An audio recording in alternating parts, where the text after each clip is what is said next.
Hello friend, সবাই কেমন আছেন? আশা করছি সবাই খুব খুব ভালো আছেন। আমি দিবাঙ্গনা। আজকে একটা নতুন ভিডিও নিয়ে আপনাদের সামনে এসে গেছি। অনেক অনেক দিন পর আবার একটি ভিডিও পোস্ট করছি। হ্যাঁ, অনেক দিন বাদেই আবার একটা পোস্ট করছি।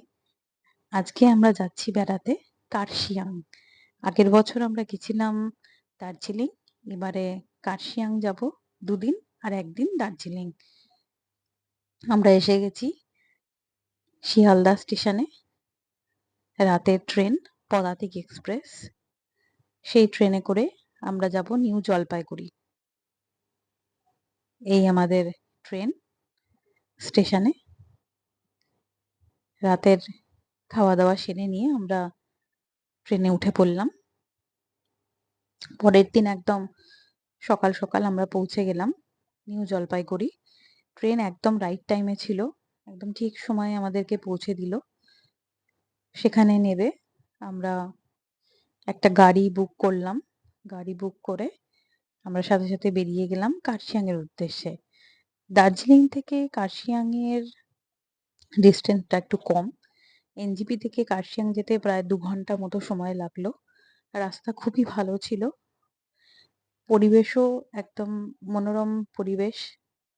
ওয়েদার খুব ভালো। সেইজন্য আমাদের কোনো অসুবিধে হয়নি। আমরা গাড়ি করে এগিয়ে চলেছি কার্শিয়াং এর উদ্দেশ্যে। বলতে না বলতে আমরা পাহাড়ের দেখাও পেয়ে গেলাম। সুন্দর পাহাড়ি রাস্তা ধরে, আঁকাবাঁকা পথ ধরে আমরা এগিয়ে চলেছি কার্শিয়াং এর দিকে।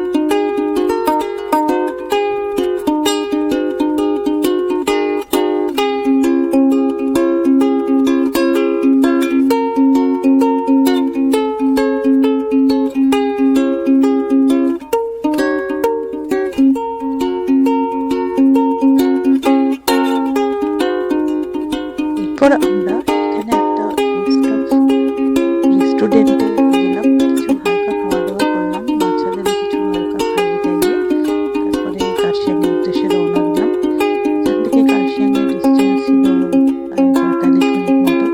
বেশি দূর নয়, তাড়াতাড়ি পৌঁছে যেতাম। কি সুন্দর দেখুন। এই বলতে না বলতেই আমরা পৌঁছে গেলাম আমাদের কার্শিয়াং এ যেখানে ছিলাম। আমরা যে হোমস্টেতে ছিলাম তার ডিটেইলস আমার ডেসক্রিপশন বক্সে আপনাদের কাছে দেওয়া থাকবে। হোমস্টেটি খুবই সুন্দর। একদম পাহাড়ের ঢালে আমাদের নিজস্ব ব্যালকনি ছিল। সেই ব্যালকনি থেকে আমরা খুব সুন্দরভাবে পাহাড় বসে বসে দেখতে পাচ্ছিলাম। খুবই ভালো ছিল। এত ভালো সুন্দর। পুরো চা বাগান ভর্তি। যেদিকেই তাকাবেন খালি চা বাগান আর চা বাগান। দেখুন কি ভালো লাগছে দেখতে। এই ব্যালকনিতে দুটো বসার টুলও ছিল। কাঠের টুল, একটা টেবিল সবই দেওয়া ছিল ব্যালকনির মধ্যে। খুবই সুন্দর হোমস্টেটি ছিল। সবথেকে মজার যেটা ব্যাপার, সেই হোমস্টের এই সিঁড়ি। ওরে বাহ! এই সিঁড়ি বেয়ে বেয়ে ওঠা নামা কিন্তু ভালো লেগেছিল। হয়তো বয়স্ক মানুষের জন্য একটু সমস্যাজনক হতে পারে। আমাদের অত সমস্যা হয়নি কারণ লাগেজ ওরাই বয়ে দিয়েছিল। আমরা জাস্ট ওঠা-নামা করেছিলাম। এটা লিফট হলে আরেকটু বেটার হতো। আরো ভালোও লাগতো।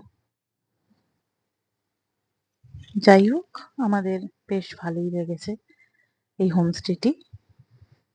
খুবই ভালো কার্শিয়াং এর হোমস্টে। হোমস্টের বাইরে রাস্তা। বৃষ্টি পড়ছে। কার্শিয়াং মানেই কিন্তু আমরা জানি যে কুয়াশা ঘেরা কার্শিয়াং। সবসময় কুয়াশায় ঢাকা থাকে। বৃষ্টিও হয়। তাছাড়াও কার্শিয়াংকে বলা হয় land of white orchid. Orchid ফুল আমরা দেখতে পাইনি যে সময় গেছিলাম, সে সময় অর্কিড দেখিনি, কিন্তু কুয়াশায় পুরো একদম ভরা ছিল কার্শিয়াং। পরের দিন আমরা গেছিলাম সাইট সিনে, তার একটি আলাদা ভিডিও আপনারা দেখতে পাবেন, সেটি আলাদা করে দেওয়া আছে ভিডিওতে। যাই হোক, ওই দিনকে আমরা আবার সন্ধ্যের দিকে একটু মার্কেটে গেছিলাম, মার্কেটে গিয়ে ঘুরতে গেলাম। ওখানে একটি ক্যাফেতে আমরা কিছুক্ষণ সময় কাটালাম, খুবই ভালো ক্যাফে ছিল, এত সুন্দর সাজানো গোছানো ক্যাফে। তার কিছু ভিডিও আপনারা দেখতে পাবেন, সাথে কিছু ছবিও আমি দিয়েছি। খুবই সুন্দর ক্যাফেটি ছিল, ক্যাফে ডি সেন্ট্রাল। ক্যাফেটা একদম ছিল কার্শিয়াং এর স্টেশন, যে টয় ট্রেনের স্টেশন, তার মধ্যেই ক্যাফে। কি সুন্দর সাজানো গোছানো দেখুন। এখানে আবার লাইভ মিউজিক হয়। আমরা যেদিন গেছিলাম সেদিন ফাঁকা ছিল, তাই ওদিনকে কেউ আর লাইভ মিউজিক করেনি। একটি মেয়ে অবশ্য কিছুক্ষণ একটা গান করে চলে গেছিল, কিন্তু সেটার ভিডিও তোলা হয়নি। এই আমাদের খাবার, আমরা খাবার খেয়েছিলাম, খুবই ভালো খাবার ওখানকার খাবার।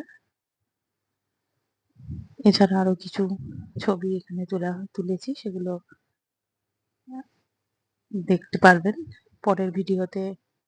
কাশ্মীরের সাইট সিন, আমরা কোথায় কোথায় গেলাম, সেগুলো আপনারা পরের ভিডিওতে দেখতে পাবেন।